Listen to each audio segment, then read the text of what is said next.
¿Qué nos exige la ley de Dios? Respuesta: lo que Cristo nos enseña a modo de resumen en Mateo 22, 37, 40. Amarás al Señor tu Dios con todo tu corazón, con toda tu alma y con toda tu mente y con todas tus fuerzas. Este es el grande y el primer mandamiento. Y el segundo es semejante a este: amarás al prójimo como a ti mismo. De estos dos mandamientos dependen toda la ley y los profetas. No sé a ustedes, pero personalmente algunas de estas preguntas nos ayudan a poder meditar en esas pequeñas cosas, en pequeñas respuestas que muchas veces nos encontramos afuera de este mundo. ¿Cómo le damos el consuelo? Veíamos la primera pregunta de hace el 5 de mayo, parece que fue que vimos la primera pregunta, en donde pudimos ver un poco acerca de ese consuelo que el Señor nos permite tener. Y hablábamos de cuál es ese consuelo. Dice Romanos que ya sea que viva o muera, no me pertenezco a mí mismo, sino a nuestro Señor y Salvador Jesucristo. A Él es a quien nos debemos. Entonces, hermanos, parte de esta enseñanza va a abordar lo que es la segunda pregunta. Y esa segunda pregunta es precisamente lo que el catecismo dice. Dice: ¿cuántas cosas necesitas conocer para que, gozando de este consuelo, puedas vivir y morir felizmente? ¿De qué consuelo nos habla? Del consuelo que nosotros recibimos a través del conocimiento de la palabra de Dios. Pero ahora, en esta pregunta nos dice: ¿cuántas cosas? Entonces, hay tres cosas. El sermón de esta mañana será tres cosas que necesitamos saber para vivir y morir felizmente. Y esas tres cosas que necesitamos saber para vivir y morir felizmente es parte de la respuesta que el mismo catecismo nos da.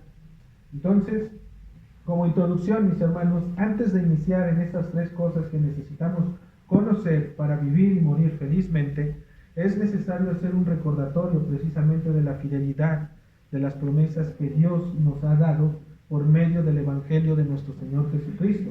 ¿Cuál es este?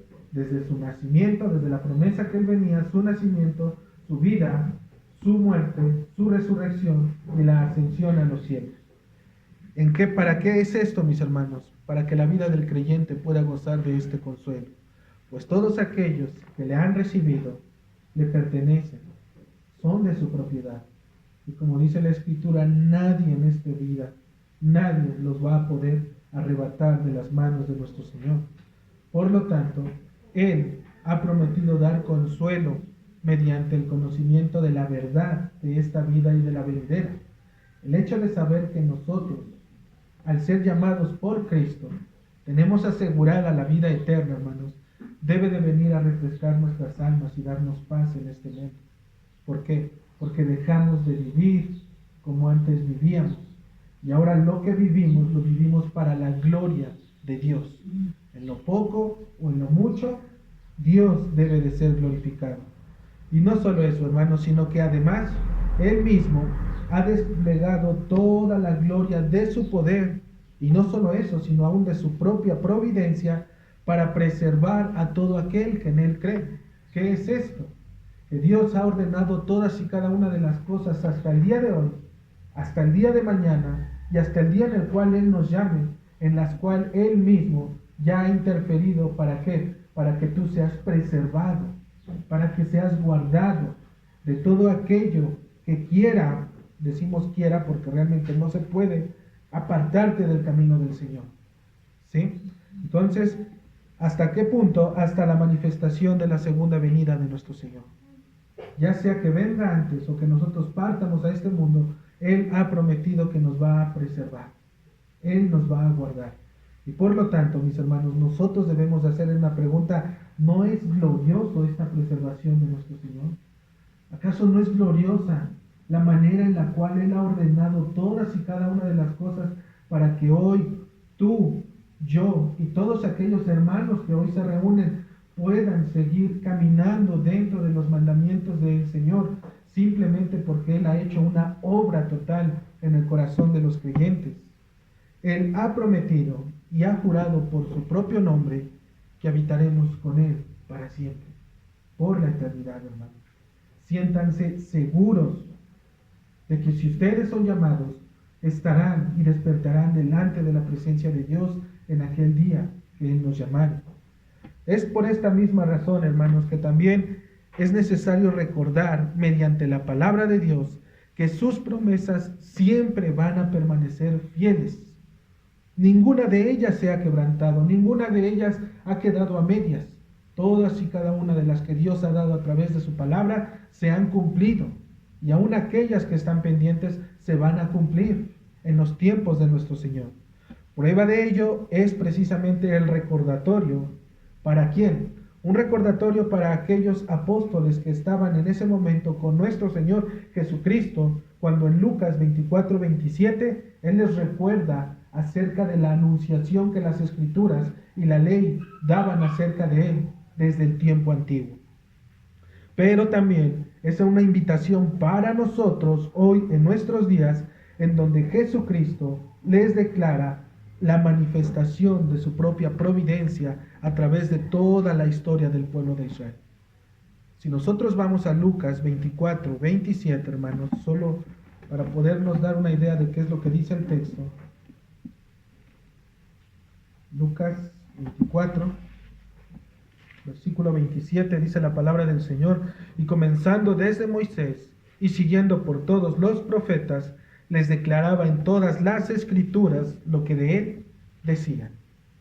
Hermanos, lo que Cristo estaba haciendo era recordándoles solamente lo que Él había prometido desde el principio, desde la antigüedad, desde la ley, a través de los profetas, a través de los medios que Dios desplegó para que su propia palabra y el plan de redención de Dios se manifestara de manera progresiva. Siempre Dios ha estado atrás de todas y cada una de esas cosas, en todo tiempo. Y si nosotros somos atentos a ello, hermanos, no que vayamos a indagar ahorita en todo, pero sí teniendo en cuenta algunos de los textos que sé que ustedes se lo saben. Génesis 3:15, ¿qué nos habla? La promesa de la simiente que vendría a restaurar el reino que se había perdido en el Edén. ¿Cómo? A través de Cristo. Números 21:9, la promesa de aquel, ¿quién? Que miraba con fe a la serpiente de bronce, de todo aquel que era mordido y veía aquella serpiente, ¿qué dice la Escritura? Viviría. ¿Qué era esto? Simplemente la manifestación de la cual nuestro Señor Jesucristo iba a ser anunciado en aquel tiempo, hasta nuestros días. Deuteronomio capítulo 18, versículo 15, la promesa de aquel varón que levantaría el Señor entre el medio del pueblo para que, dice Moisés, para que a él, escuche. ¿A quién iba a ser aquel hombre? Nuestro Señor Jesucristo. Isaías capítulo 7, versículo 14, la promesa de quién, de nuestro mismo Señor, manifestado bajo el nombre de Emmanuel, esto es, Dios con nosotros. Siguen las promesas cumpliéndose, hermanos. Siguen las promesas revelándose cada una de ellas en su tiempo. No hay prisa para el Señor, porque Él todo lo hace perfecto. Ezequiel 34:23, la promesa de un pastor que los apacentaría, que los llevaría por verdes pastos, que hablaría a su corazón, que cada vez que aquellos hombres que escucharan de este nombre de Emmanuel, Dios con nosotros, sus corazones fueran realmente movidos a la misericordia de saber que Dios los había llamado para su gloria. Daniel 9:24, la promesa del fin del pecado. ¿De qué manera? Mediante la manifestación del Santo de los Santos. ¿Quién es? Jesucristo. Pueden ver cómo el Señor en Génesis, en Números, en Deuteronomio, en Ezequiel, en Isaías, en Daniel, en todos y cada uno de ellos, Él sigue prometiendo y sigue cumpliendo su palabra. ¿Por medio de quién? Por medio de Jesucristo. Él es la llave, mis hermanos. Si ustedes ven la Escritura, vean la narración que hace dentro de ella, y todo apunta al plan redentor de nuestro Señor, de Dios obviamente, a través del Hijo Jesucristo. Y por último, Juan 1:45, la promesa cumplida y manifestada que revelaba la ley de Dios. Si pueden ir a Juan 1:45 para que puedan ver qué es lo que dice. Dice la palabra del Señor, Juan capítulo 1 versículo 45. Felipe halló a Natanael y le dijo: hemos hallado a aquel de quien escribió Moisés en la ley, así como en los profetas, a Jesús, el hijo de José de Nazaret. Ahí estaba él. Había tardado mucho tiempo. Era el tiempo necesario y suficiente que nuestro Señor puso en este mundo, hasta la manifestación plena y gloriosa de Cristo en ese lugar. En aquel tiempo dijo este varón: hemos hallado a aquel de quien escribió Moisés, aquel de quien la Escritura dice que vendría el Señor y estaría entre nosotros, y que ya no estaríamos enseñados más por algún otro diciéndole: ven y conoce al Señor, sino que cada uno conocería al Señor. ¿Por qué? Porque el Espíritu Santo les daría testimonio de quién es ese Dios. Cada promesa se ha cumplido, mis hermanos. Él ha sido fiel en todo tiempo y en todo momento. Es por esta razón que precisamente parte de la introducción, para poder conocer esas tres cosas, para poder vivir y morir felizmente, es que sus promesas son fieles, tienen cumplimiento. Y hasta hoy en día, Él nos va a seguir preservando, porque Él ya lo ha hecho.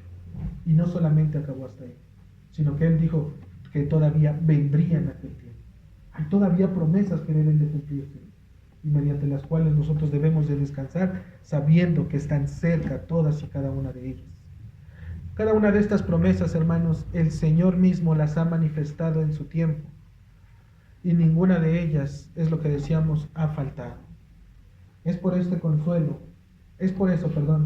el consuelo que hemos de recibir para poder vivir y morir felizmente se encuentran dentro de las mismas Escrituras. No podemos ir fuera de ellas. Esas tres cosas las revelan la palabra de Dios, porque nosotros debemos de entender que Dios fue desde el principio, y por lo tanto todo lo que nosotros necesitamos para este mundo, para aprender a vivir y conducirnos y morir felizmente, están dentro de las propias Escrituras. Por eso dice el Señor Jesucristo en Lucas 24:27 que Él les declaraba todo lo que decían las Escrituras, desde la ley de Moisés hasta los profetas. ¿Quieres al contrario el consuelo a lo que hoy tenemos, a la aflicción, a las circunstancias, al pecado que muchas veces viene y nos golpea? Mira las Escrituras. Busca en ellas. En ellas vas a encontrar paz. En ellas vas a encontrar esa fuente de agua viva. En ellas verdaderamente vas a encontrar el pan que descendió desde el cielo. Ya no un pan físico donde nos teníamos todavía y nos quedábamos con hambre. Esto es lo que el mundo come allá afuera. Un pan que solamente es temporal. Pero cuando nosotros miramos las Escrituras, vemos a ese pan celestial, a nuestro Señor, que nos da el consuelo. Entonces, no necesitamos desviar nuestra atención, hermanos, a lo que el mundo ofrece, sino a lo que Dios ya ha hecho y de lo cual nos ha hecho partícipes en este mundo. Entonces, para poder bosquejar esta enseñanza, hermanos, una de las primeras cosas que debemos de aprender para vivir y morir felizmente es, como dice el mismo catecismo, cuán grandes son mi pecado y mi miseria. La segunda de ellas es cómo soy librado de todo mi pecado y de mi miseria. Y la tercera, cuánta gratitud le debo a Dios por esta liberación. Bien, vamos a hacer una oración y vamos a dar inicio. Bendito y amado Señor, Padre de nuestro Señor Jesucristo, Dios omnipotente y poderoso, que discierne los pensamientos de los hombres, que nos llevas, Dios, a poderte mirar, no por nuestros esfuerzos, sino por la obra de redención que tú has hecho. Hoy, Dios, el estar aquí delante de ti, nos presentamos, amado Señor, dando testimonio, Dios, de que estábamos muertos en delitos y pecados, de que estábamos muertos, Señor, y entregados a las propias concupiscencias de nuestra propia carne, de nuestros propios deseos, de nuestras propias pasiones, Señor. Éramos esclavos de este mundo, amado Señor. Nuestras vidas estaban entregadas y totalmente sujetas a la vanidad que este mundo nos daba, Padre de los cielos. Pero fue, Señor, hasta la manifestación plena, Señor, hasta que tú mismo, Dios, desde los cielos miraste y consideraste, Dios, a hombres y mujeres, a jóvenes y a niños, Dios, para poderte revelar a cada uno de ellos. Hoy, amado Señor, si hemos sido llamados hijos, no es porque seamos, Señor, realmente por nuestros propios medios, sino que alguien más nos ha hecho hijos tuyos. Alguien más, Dios, tuvo que haber pagado esa condenación a la cual nosotros estábamos entregados. Esa paga, Señor, tuvo que haber sido liquidada y saldada por medio de sangre. Y solamente de esa manera tú podrías aceptar ese sacrificio perfecto y hermoso de nuestro Señor Jesucristo. Hoy, Dios, si somos escuchados, si tenemos voz delante de ti, si podemos cerrar nuestros ojos, si podemos atender a tu llamado, si podemos leer tu palabra, si podemos simplemente hojearla, meditar en la eternidad, Padre, podemos ver y hacer todas y cada una de esas cosas que tú llamas buenas, Señor, es por ti, amado Dios, no por nosotros. Nosotros, Señor, hemos visto que estábamos muertos. Te plació darnos vida. Estábamos alejados, éramos extranjeros, Señor. Éramos personas que solamente vivíamos, Dios, en este mundo sin saber a dónde íbamos. Pero a ti te plació, Padre, llamarnos para darnos vida. Ahora, Señor, concédenos la gracia bajo los méritos de Cristo Jesús, que podamos atender este llamamiento, Señor, al poder abrir nuestros ojos y oídos espirituales para poder recibir la palabra que tú nos has de dar. Oro, amado Señor, para que por medio de la obra de tu Espíritu Santo puedas hablar a los corazones de mis hermanos, para que a través, Señor, de esta vida y de esta semana en la cual ellos han atravesado, puedan descansar, Señor, sabiendo que no es el predicador, Señor, sino eres tú el que ha de hablar, Señor, y el que ha de manifestar, Señor, el consuelo, la exhortación, Señor, el llamamiento, el arrepentimiento, Señor, en nuestras vidas. Obra de esa manera, Señor, entre nosotros. Trae paz, trae luz, trae verdad, Señor. Trae discernimiento entre cada uno, Señor. Y ayúdanos a vivir sana y piadosamente delante de ti, sabiendo, Señor, que tú has de venir, Padre, en la manifestación plena de tu Espíritu Santo, Señor, al podernos dar, Señor, a conocer las cosas santas. Gracias, amado Señor, te damos y te pedimos que tú seas obrando entre nosotros. Te lo pedimos, amado Señor, en el nombre de Cristo Jesús. Amén. Bien, mis hermanos, pues para la primera parte, que es precisamente cuán grande son mi pecado y mi miseria, vamos a tomar el libro de Juan, capítulo 5.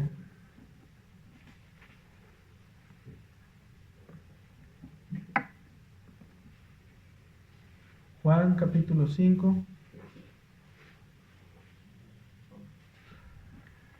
Y vamos a leer, hermanos, del 1 al 9. Dice la palabra del Señor. Evangelio de Juan, capítulo 5, versículo 1 al 9. Después de estas cosas, había una fiesta de los judíos y subió Jesús a Jerusalén. Y hay en Jerusalén, cerca de la puerta de las ovejas, un estanque llamado en hebreo Betesda, el cual tiene 5 pórticos. En estos yacía una multitud de enfermos, ciegos, cojos y paralíticos que esperaban el movimiento del agua. Porque un ángel descendía de tiempo en tiempo al estanque y agitaba el agua. Y el que primero descendía al estanque después del movimiento del agua quedaba sano de cualquier enfermedad que tuviese. Y había allí un hombre que hacía 38 años que estaba enfermo. Cuando Jesús lo vio acostado y supo que llevaba ya mucho tiempo así, le dijo: ¿Quieres ser sano? Señor, le respondió el enfermo, no tengo quien me meta en el estanque cuando se agita el agua, y entre tanto que yo voy, otro desciende antes que yo. Jesús le dijo: levántate, toma tu lecho y anda. Y al instante aquel hombre fue sanado, y tomó su lecho y anduvo, y era día de reposo aquel día. Muy bien, hermanos. ¿Qué es lo que nosotros vemos? Creo que la mayoría de nosotros hemos visto o leído esa parte de la porción de la Escritura. Hay en Jerusalén un lugar, una puerta de las ovejas, que ese lugar en hebreo se llama Betesda. En ese lugar dice que están acostumbrados a ir personas que están enfermas, están cojas, están paralíticos. Literalmente son personas que tienen alguna circunstancia en sus vidas. Ellos están esperando ¿a qué? A que un ángel descienda, que toque las aguas, y al movimiento de las aguas ellos puedan de cierta manera correr para poder meterse y para poder ser sanados, dice la Escritura, de cualquier enfermedad. Dentro de la providencia de Dios, dentro de sus misericordias, Dios concedió esa gracia en aquel pueblo para ese tiempo. Posteriormente, nuestro Señor Jesucristo, al pasar en ese lugar, ve a un hombre que está ahí tirado, que es paralítico, y en ese momento le dice: ¿quieres ser sano? Este hombre le dice: Señor, dice, no tengo quien me meta en el estanque. No es la primera vez que lo ha intentado. 38 años, hermanos. 38 años en ese lugar, en esa misma condición, intentándolo una y otra vez. No se nos dice cada cuánto tiempo venía el ángel y agitaba las aguas. Lo único que nos dice es que venía un ángel y agitaba las aguas. Pudo haber sido cada semana, cada mes. No lo sabemos. La cuestión ahí es que el hombre estaba enfermo. Y al estar enfermo ya tenía 38 años. Y en esos 38 años, hermanos, él prácticamente ya era parte de ese pueblo que estaba ahí. La ciudad estaba a su alrededor. Había un mundo que se movía hacia afuera de él. Pero en ese lugar en el donde estaba, había otra comunidad. Una comunidad de enfermos. Una comunidad en donde simplemente las personas llegaban, se reunían. Y pueden imaginarse ustedes ese escenario de poder caminar sobre esos pasillos, de poder ver a uno cojo, probablemente a otro lisiado, algún otro enfermo, algún ciego, alguno que no habla, algún sordo. Había enfermedades y las enfermedades son bastantes. Puede ser que había momentos en que los hombres, el dolor de ellos era tan grande. Pudieron haber escuchado gritos en ese lugar. Personas donde se atormentaban por esos dolores. Personas probablemente en donde habría lugar, la carne a lo mejor estaba abierta. Era un lugar de desesperanza, desolado. ¿Por qué? Porque en ese lugar obviamente solamente estaban personas enfermas, ciegas, cojas y paralíticas. Entonces, mis hermanos, todos y cada uno de los que hemos sido llamados por el Señor, todos los que hemos sido llamados por el Señor, entendemos cuán grande ha sido nuestro pecado al vivir separados de Él. Realmente hemos sido llamados. Entendemos cuán grande ha sido nuestro pecado al vivir separados de Él. Este entendimiento no viene de la noche a la mañana, sino que Dios mismo nos tuvo que haber mostrado esa verdad. Él tuvo que haberse revelado a nosotros. Antes de venir al Señor, cada uno de nosotros tendíamos ¿a qué? A mirarnos. Si ustedes pueden mirar a este hombre que tenía 38 años en ese lugar, de la misma manera, cada uno de nosotros tendíamos a estar en un mundo de esta misma manera, con personas, no que estuviéramos rodeados de personas enfermas toda la vida, o que tuvieran que estar padeciendo en todo tiempo, pero sí hay una enfermedad universal que mancha a todos los hombres, y eso nosotros lo sabemos, es el pecado que habita en las personas. Pasamos gran parte de nuestra vida como la de este hombre, hermanos. Él pasó 38 años, tenía en ese lugar. ¿Cuántos años tú pasaste antes de venir al Señor? ¿Cuántos años viviste de esa misma manera en la cual tú también, al estar en ese lugar, ya te hacías parte de esa familia? Porque literalmente era un lugar en donde ya convivían prácticamente al estar todo el tiempo ahí.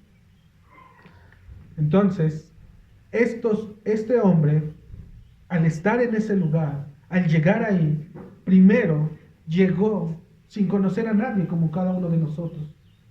Venimos a un mundo en donde no conocemos a nadie más a los que tenemos en la familia. Posteriormente, este hombre cuando llega, se empieza a relacionar con esos hombres. Él quiere y a lo mejor dice solamente estaré un tiempo. ¿Por qué? Porque su anhelo y su deseo es querer salir de ese lugar sano. Lastimosamente ese hombre, al pasar de los años, se da cuenta que al llegar ahí fue parte de esa misma vida. Ese mundo era el que le esperaba. Ese mundo era en el cual él tenía que haber estado todo el tiempo si no hubiese llegado a nuestro Señor Jesucristo. De la misma manera, mis hermanos, hay muchas veces en que nosotros, como hombres, cuando venimos a este mundo, se nos pone en un lugar que es la familia.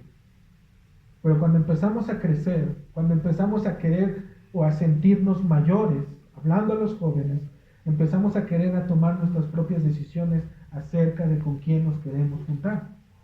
En ese momento es cuando nosotros queremos solamente un tiempo, un momento, tantito nada más. No me voy a quedar aquí toda la vida. Lo que debemos de saber es que si nosotros nos acercamos bajo esas circunstancias, puede ser que nos quedemos toda la vida. A no ser que nuestro Señor nos saque de ese lugar. Al principio, mis hermanos, existía un esfuerzo por no querer permanecer. Poco a poco fue parte de esa familia. ¿Por qué lo sabemos? Dice la palabra de Dios ahí mismo en el versículo 5, en el capítulo 5, en el versículo 7, le dice, después de que le dice, ¿quieres ser sano? Él le responde, Señor, le respondió el enfermo, no tengo a nadie que me meta en el estanque mientras se agita el agua. Y cuando trato de hacerlo, otro se mete antes que yo. Hubo un intento, hubo un momento en donde este varón trató y se esforzó de querer salir de ese lugar. Había un movimiento de las aguas y él quería asistir. Lamentablemente no podía. Había otros que le habían ganado. Una y otra vez, año tras año, él seguía en ese lugar. Puede ser que inclusive su familia o sus amigos cuando recién llegó ahí, lo hayan intentado ayudar. ¿Sí? Puede ser que lo hayan intentado ayudar, pero toda ayuda que él recibía era en vano. ¿Cuántas veces nosotros, en aquel mundo en el cual Dios nos rescató, la misma familia no nos quiso ayudar? Los mismos amigos no nos querían extender la mano para podernos ayudar. Puede ser que la ayuda haya sido buena, pero como decimos por ahí, solo de manera temporal. ¿Por qué? Porque en ese momento venían otra vez esas circunstancias que nos hacían vivir en pecado una y otra vez. Sus familias les ayudaron, sus amigos le ayudaron, se cansaron de ayudarle. Se tuvieron que retirar en algún momento, dijeron, no creo que podamos, vámonos. ¿Quién es el único que se quedó ahí? El que estaba en ese lugar, el que vivía ya parte de ese mundo. Por lo tanto, el engaño del pecado, mis hermanos, y la miseria en la que él se encontraba, lo habían hecho ya una persona, un ciudadano de ese pequeño estanque en el cual vivía.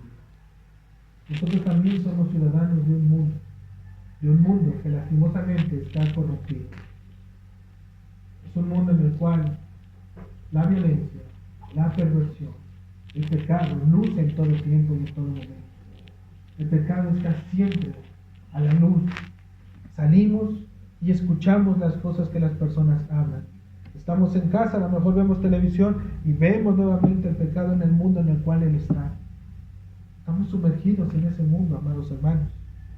Lo que debemos de entender es que mientras no abordemos el pecado y la miseria mediante los medios que Dios nos otorga, siempre terminaremos tendidos junto con los demás enfermos y quedándonos, siempre en la misma condición de nuestras vidas. Este hombre estaba tendido, ya se había acostumbrado. Esa era su vida. Dice la primera cuestión que estábamos viendo.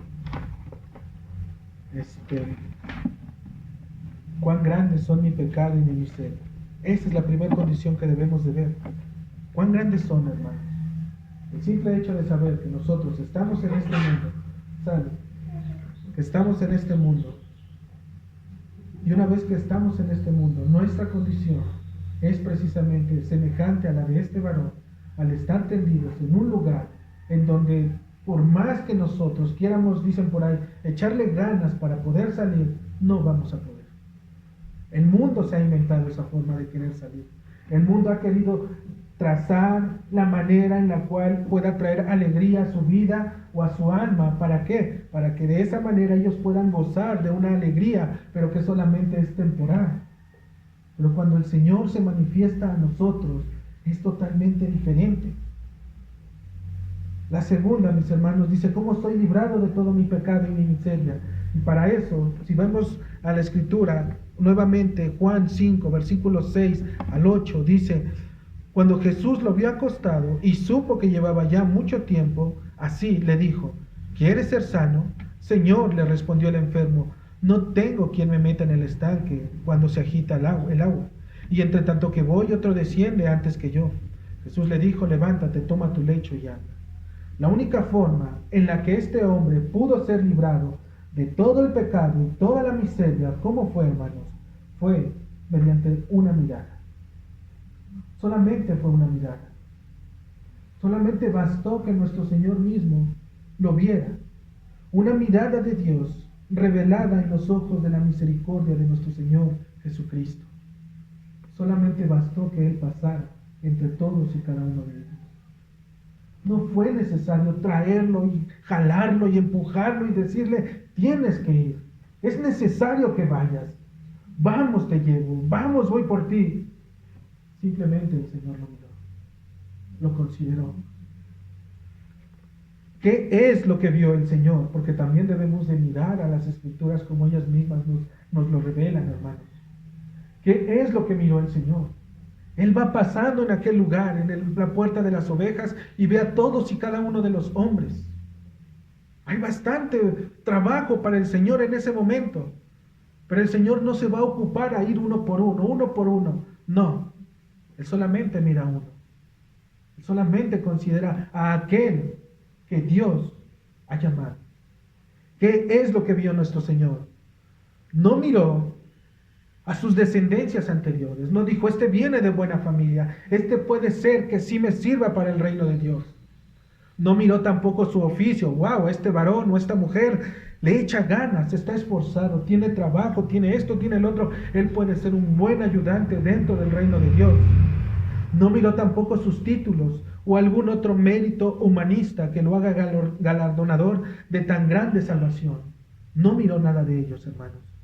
Ni mucho menos, como dicen algunos, su gran disposición en el corazón para hacer las cosas. Porque tampoco pasó y dijo, ay, este varón, esta mujer, este joven, se ve que si yo le predico el Evangelio, él va a responder. Se ve que si yo le hablo de la palabra de Dios, él va a venir porque tiene una necesidad grande. Muchas veces confundimos este tipo de cosas. Vemos la necesidad y creemos que si les ponemos a Cristo, inmediatamente Él los va a traer. Y no es así, hermanos. El Señor lo miró. Lo único que hizo es mirarlo. Lo único que miró el Señor es lo que ve en todos y cada uno de los hombres. Todos, cada uno de nosotros. Cada uno de los hombres de aquel tiempo, de hoy y de los hombres que vendrán, es lo mismo que va a ver nuestro Señor en cada uno de nosotros. Nuestro pecado y la miseria en la cual vivimos. No hay nada de bueno en nosotros que Dios pueda decir, este me sirve. Que vio a nuestro Señor Jesucristo simplemente a un corazón arrastrándose por los suelos, padeciendo la paga del pecado y la miseria a la cual habían sido puestos. No había nada más. Eso era lo único que veía nuestro Señor Jesucristo.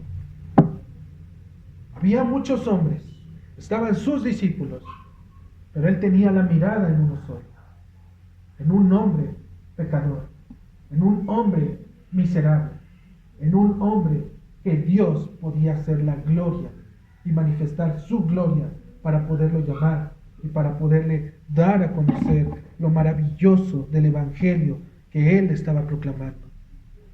Aquí, mis hermanos, debemos de considerar cosas mediante las cuales no debemos de ser engañados. Es decir, que nuestros sentimientos y nuestras emociones no nos engañen. Cristo miró porque sabía lo que iba a hacer. Cristo sabía quién lo había enviado, en este caso su Padre mismo. Él vio con ojos de misericordia y lo llama a misericordia para tener de él misericordia. Pero muchas veces, ¿qué ven los hombres? Los hombres solamente lo que ven en estas circunstancias, ven solo a otro hombre paseándose entre los enfermos, entre los cojos, entre los paralíticos. No hay un discernimiento. Los otros hombres lo miraron a nuestro Señor. No supieron quién era. No sabían quién era ese Jesús. Lo único que vieron era a otro hombre. Puede haber dicho, a lo mejor es uno que va a venir igual y se va a quedar entre nosotros. Pudieron haber dicho, ve y pregúntale a ver qué tiene o de qué está padeciendo. Era lo que miraban los hombres. Solo otro hombre igual. ¿Qué veía el Señor? Hombres condenados, mis hermanos, al pecado, arrastrándose entre ellos mismos. ¿Para qué? Para obtener un beneficio temporal, mientras caminaban directamente a las llamas del fuego eterno. Algunas veces solamente queremos solucionar, poner un curita. ¿Para qué? Para que de manera temporal solamente pueda ser sanada esa herida. Pero también, mis hermanos, no solamente está el testimonio de los hombres, el testimonio de nuestro Señor, también hay un testimonio en los cielos, porque toda obra que es permitida en los cielos, dice nuestro Señor, hágase tu voluntad, así en la tierra como en los cielos. Esto tenía un propósito, y el propósito no era terrenal, el propósito era un propósito divino, al poder enviar Dios y permitir a Jesucristo que se manifestara de esa manera. ¿Qué veían los ángeles inclusive desde ese mismo lugar? Lo único que veían era al Santísimo Hijo de Dios caminando entre la mugre y otorgando vida eterna para librarlos de la condenación, del pecado y de la miseria. Veían a una luz entre las tinieblas. Veían a una lámpara. Veían a esa lámpara que caminaba, que se acercaba a los hombres, que los hombres no querían ir a ella. ¿Por qué? Porque al estar a la luz, ellos se avergonzaban, tenían miedo ¿de qué? De que sus pecados fueran expuestos, ¿verdad? Pero nuestro Señor tiene que ir. Él es la luz. Y cuando el Señor se acerca a nosotros, todas esas cosas tienen que salir, se tienen que manifestar. Pero una vez que se manifiestan, se tienen que ir, se tienen que abandonar. ¿Por qué? Porque Cristo es el que ha venido a estar entre ellos. Cristo le otorga esta liberación mediante un cuestionamiento. ¿Qué quiere decir? Mediante una pregunta. Él no se lo pidió. Este hombre ni siquiera le dijo, oye, ¿me puedes sanar? Oye, ¿me puedes ayudar? No, ya sabía su condición. Se había entregado a ese tipo de vida. ¿Por qué? Porque siempre había estado así. 38 años, hermanos. 38 años en esa condición. No nos dice cuántos años tenía este varón. Pudo haber sido un varón de 50, 60 años. Pudo haber sido 38 años desde niño. La cuestión es que, ¿cuánto significa para ustedes 38 años, hermanos? ¿Qué harían con 38 años menos?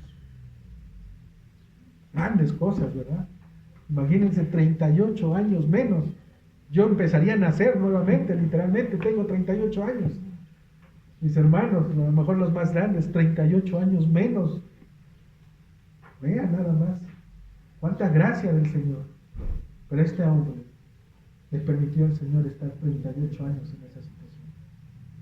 De esa manera, padeciendo, sufriendo, arrastrándose todo ese tiempo. Entonces, el Señor simplemente le dice, ¿quieres ser sano? Tal pareciera que está en el hombre el poder decidir si acepta o rechaza la propuesta de nuestro Señor. Te dicen, ¿quieres ser sano? ¿Quieres aceptar a nuestro Señor? Y que hay unos hombres que dicen, no, ahorita no, gracias. Después, con calma, más adelante. Este hombre, mis hermanos, tal pareciera que en él estaba esa disposición de decidir, ¿acepto a Cristo o no acepto a Cristo? El Señor, mis hermanos, no necesita que lo aceptes o no lo aceptes. Él es Dios, Él es Señor, Él es amo y dueño de todo este mundo y de su creación. Su creación no se puede resistir a Él, porque Él mismo se va a encargar de cautivar, enamorar y traer a esa alma que está sumergida en pecados y en miseria para traerla nuevamente a la gloria que es en Cristo nuestro Señor. Él no necesita nuestro permiso. Él no necesita que nosotros le abramos el corazón. Él es Dios. Y aun si tú no le abrieras el corazón, Él lo derriba y lo perfora y lo atraviesa por medio del poder del Evangelio. Basta una palabra. ¿Cuántos testimonios de hombres y mujeres no hemos escuchado? En donde literalmente ellos dicen, simplemente escuché una vez una palabra y esa palabra perforó mi corazón, atravesó todo mi ser, atravesó todos mi mente, mis pensamientos, todo. ¿Por qué?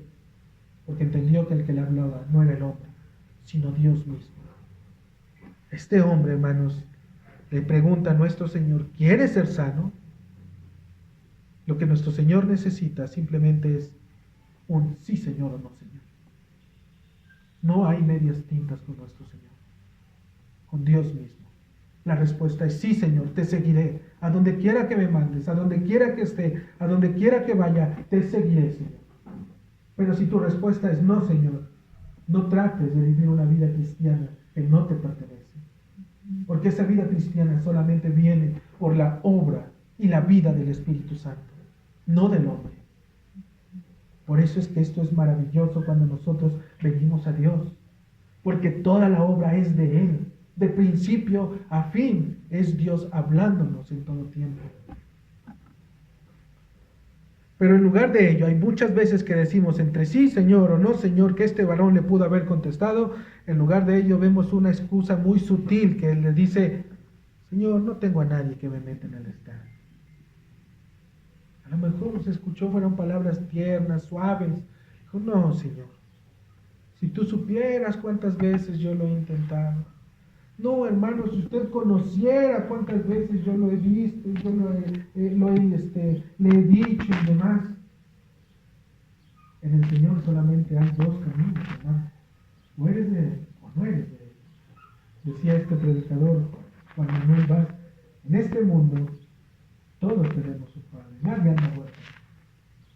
O tienes un Padre que es nuestro Señor y eres hijo de Dios, o tienes otro Padre que es el mismo diablo, Satanás, y eres hijo de este mismo. Pero nadie anda huérfano.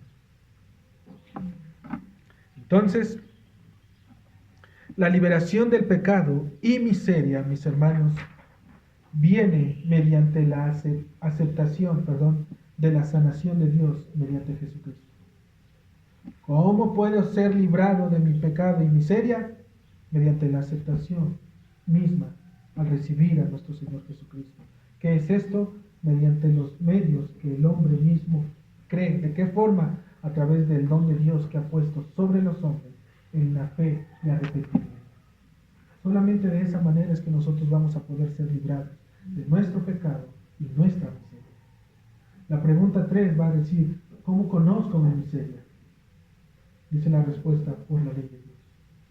Porque una vez que tú te das cuenta que estás muerto en delitos y pecados y que no puedes vivir una vida santa para el Señor, y aparte dices, bueno, pues me voy a portar bien, le voy a echar ganas, ahora el Señor te dice, no, no se trata de esa manera. Mira la ley de Dios. ¿Qué es lo que dice la ley de Dios? No hagas, no hagas, no hagas, no hagas. Y nadie puede cumplir la ley de Dios. Y entonces Pablo dice, miserable de mí. ¿Cómo es posible? Jamás en esta vida nadie va a poder vivir y cumplir esta ley. Somos miserables. Estamos muertos en delitos y pecados, hermanos. Es Dios quien libra y extiende su gracia sobre quien Él quiere. No sobre el que la desea, sino sobre el que Él quiere. Yo la podré desear, pero muy dentro de mi ser, quiero desearlo, pero a mi manera. Señor, no te metas solamente en estas cosas. Déjame vivir en este tiempo para mí. Yo te voy a dar tu tiempo. Voy a ir y voy a estar ahí. Pero en esto, por favor, mira, apártate de mí. No quiero vivir solamente en esto, Señor. Cuando el Señor habla, las cosas suceden, hermanos. Es así de sencillo. Y es lo que nos dice precisamente el libro de Génesis, en el principio de la creación. Génesis 1 y parte de Génesis 2. Dios habló y las cosas sucedieron. No hubo nada en este mundo que se le resistiera. No hubo nada en este mundo que le dijera un pero o un porqué. Dios habló y las cosas suceden. Y para ello mismo, el texto nos dice, precisamente en el versículo 8, levántate, recoge tu camilla y anda. Él no está esperando si tú lo aceptas o no lo aceptas. Si Él nos diera un tiempo o un permiso para podernos decidir si le seguimos o no, jamás lo seguiríamos, hermanos. Simplemente el Señor habló y las cosas sucedieron porque Él es Dios y no necesita autorización de nadie para poder obrar sobre sus vidas. Si Él habló, créeme que te va a llamar, te va a preservar, te va a animar a seguir en el camino. Lo que no te promete es que te va a ir bien. Tenlo presente. No te va a ir bien. ¿Por qué? Porque muchas veces creemos que si me está yendo mal es porque ya me porté mal. Acuérdense, el pecado, mis hermanos, las consecuencias del pecado, las consecuencias de lo que nosotros hacemos en esta vida, tiene precisamente su paga. Y la paga de ellas es precisamente ese pecado, es la muerte. Hermano, dice nuestro Señor Jesucristo, ¿quieres ser sano? Son las mismas palabras que le dijo a este varón. ¿Quieres ser sano? Cree en el Señor Jesucristo. Arrepiéntete de tus pecados y vive una vida en obediencia hacia Él, para siempre y hasta la eternidad. Este hombre fue sanado y librado de la condenación del pecado. Cristo llevó nuestras enfermedades, sufrió nuestros dolores. Y nosotros, mis hermanos, le tuvimos por azotado, por herido de Dios y abatido. Mas Él, herido fue por nuestras rebeliones, molido por nuestros pecados, y el castigo de nuestra paz fue sobre Él. Este varón, mis hermanos, este hombre que estaba ahí, temporalmente estaba cargando las consecuencias de sus pecados. ¿Por qué? Porque más adelante Él se lo va a encontrar en el templo y le va a decir, no peques más. Ya no lo hagas. Te pueden venir cosas peores. Si nosotros entendemos, hermanos, cuando Cristo nos llamó para darnos una nueva vida, una nueva esperanza, una nueva oportunidad de poder mirar en este mundo y vivir para este mundo. Una vez que Él nos llama y está entre nosotros, nosotros debemos de vivir en la gracia que Dios nos concede de manera piadosa delante de Él. Buscar sus caminos, buscar agradarle en todo tiempo. ¿Cómo? Oración, lectura, oración, lectura, oración y lectura. Y obviamente haciendo partícipes también de la iglesia local, animándonos unos a otros, fortaleciéndonos unos a otros. Si verdaderamente hemos creído, hermanos, el Señor ha pagado y nos ha librado de todo pecado y miseria. Esa es la manera en la cual nosotros podemos ser liberados, si hemos creído. No hay otra forma. Este mundo nos va a decir y nos va a sanar temporalmente, pero nadie salva del pecado. Nadie nos va a decir, ya eres salvo. Toma tu certificado y, bueno, creo que sí, la Iglesia Católica Romana. Toma tu certificado y ya eres parte del reino de Dios. Pero las Escrituras son claras, hermano. Nadie puede venir a mí si el Padre no lo envía. Solamente Dios, al igual que este varón, tiene que poner su vida sobre nosotros. Y si estamos aquí, es porque Dios puso sus ojos sobre ti. ¿Quién eras tú? Al igual que yo, no éramos nadie, hermano. No merecíamos ni siquiera esa gracia de Dios sobre nuestras vidas, pero a Él le plació. ¿Por qué yo? Porque a Él le plació. Y con esto, mis hermanos, abordamos el tercer punto, que es cuánta gratitud le debo a Dios por esta liberación. Y para ello, esta gratitud se mira, en Juan capítulo 5, versículo 6, donde dice, cuando Jesús lo vio acostado y supo que llevaba ya mucho tiempo así.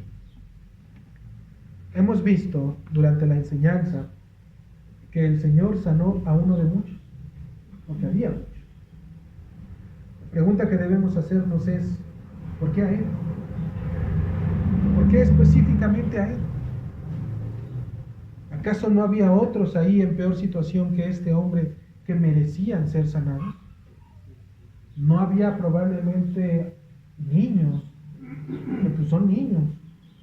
Hay que atender primero a los niños. O mujeres. ¿Por qué no a ellas? ¿Por qué no a aquel que ya lleva no 38 años? A lo mejor este ya lleva 70 años en esa condición. ¿Por qué a él? Y aún, mi hermano, si quieres que te incomode más la pregunta, ¿por qué a ti? Preguntaría. ¿Por qué a mí? Sería la cuestión. ¿Por qué? ¿No hay acaso entre nosotros, alrededor de nosotros, personas que inclusive viven mejores vidas que nosotros? Que inclusive que aun cuando no conocen de Dios, aparentan una vida más piadosa y más misericordiosa y aún ayudan a las personas, reciben a las gentes y los abrazan y les dan para poder suplir sus necesidades. Por supuesto que las hay. La pregunta es entonces, ¿por qué a mí? ¿Por qué a él, el de la Escritura? ¿Por qué a nosotros, hermanos? La respuesta es, no lo sabemos. Jamás lo vamos a saber, hermano. Lo que podemos saber es que había muchos hombres como él. Muchos. Pero esto es suficiente para mostrarnos la gracia de Dios sobre de aquellos que Él mismo ha elegido. Necesitamos meternos a verdades profundas para saber por qué a mí. Simplemente a Él le plació. No había nada bueno en nosotros y te eligió. Y me eligió. ¿Has sido llamado para ser librado? Entonces, hermano, agradece a Dios. Adóralo. Venéralo, reverencíalo, admíralo y sírvele postrando tu corazón y rindiendo tu corazón delante de su presencia, porque solamente Él es digno. Solamente Él es digno. Él pudo haber tomado a alguien mejor según a nuestros propios ojos, así como Samuel. Señor, ¿será este? Este es grande y fuerte, seguramente es este. No, Samuel, estás equivocado.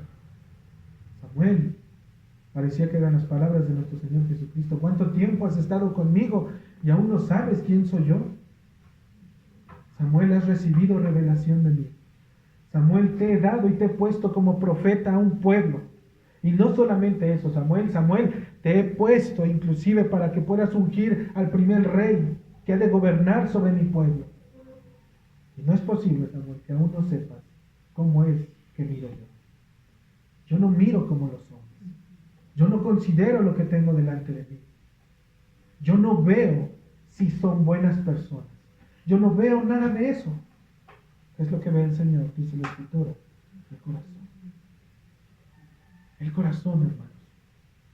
No un corazón físico, obviamente. Es esa disposición del corazón para poder obedecer, para poder cambiarlo, para poder transformarlo. Y eso no es obra de nosotros, es de Dios. Es un terreno en el cual el hombre no puede meterse. En donde aun cuando el hombre quiera disfrazarse y quiera involucrarse y saludar y adoptar lenguajes, como decíamos la otra vez, lenguajes cristianos para permanecer entre nosotros, no puede. Porque tarde o temprano su verdadera naturaleza sale. Desprende su aroma. Decía Dani en la mañana, como la flor que cuando pisamos y desprende su aroma, de la misma manera los impíos cuando se les pisa, de esa misma forma desprenden su aroma, pero es aroma para muerte, cuando de sus santos es aroma para vida eterna, aroma agradable al Señor. Entonces, hermanos, Él pudo haber tomado a alguien mejor que nosotros según a nuestros propios ojos, pero Él no mira de esa manera.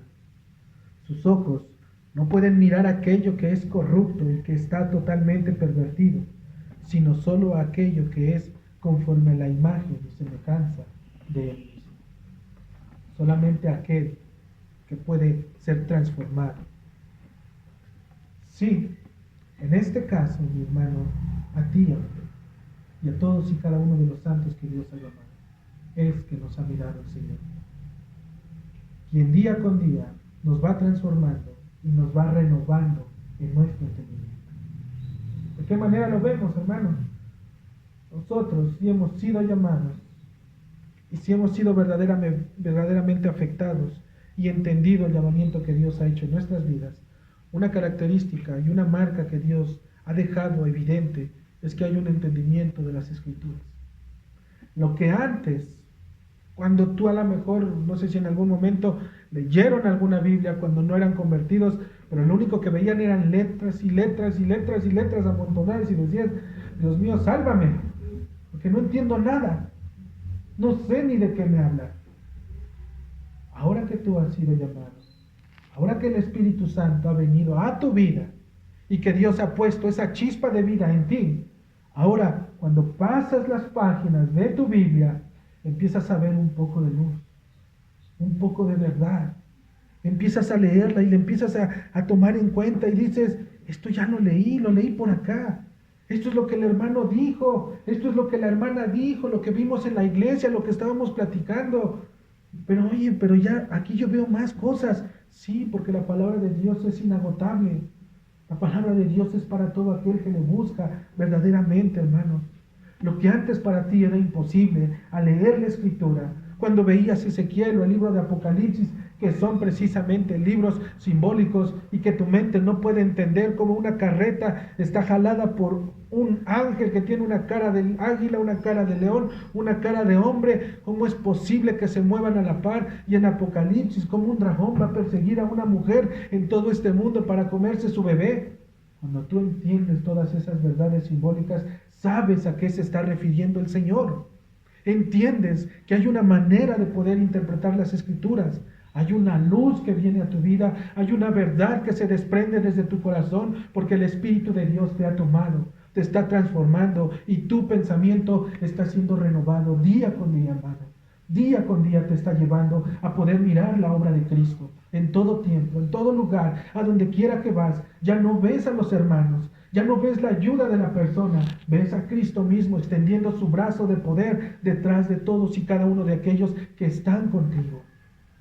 Esa es la vida del creyente a la cual debe de vivir. Es una vida en el Espíritu, hermanos. Una vida que los hombres no pueden entender, porque para ellos es locura. Dios me ayudó en esta semana al poderme proveer. ¿Quién? ¿Dios? Sí, Dios. Pero fue tal persona. No, fue Dios, tú no lo entiendes. Es Dios mismo, porque desde el principio, desde la creación, Él movió todo para que ese día pasara. Porque Él sabía la necesidad. Él sabía lo que iba a pasar, lo que iba a aparecer. Y Él movió este gran mundo que es de Él, y sabía, y lo envió en el momento justo. Hermano, has sido librado. Agradece al Señor solamente sometiendo tu vida en obediencia, adoración y alabanza, porque a Él simplemente le plació. Solamente así, hermanos. A Él le plació. Conclusión, hermanos.